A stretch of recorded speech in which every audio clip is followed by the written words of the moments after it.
আমি চাই প্রত্যেকটা অন্যায়ের বিচার হোক, প্রত্যেকটা অবিচারের বিচার হোক, এই দেশে আইনের শাসন প্রতিষ্ঠা হোক।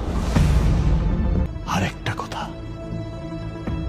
যেখানে অন্যায় দেখবেন, অবিচার দেখবেন, দুর্নীতি দেখবেন, সব সময় প্রতিবাদ করবেন।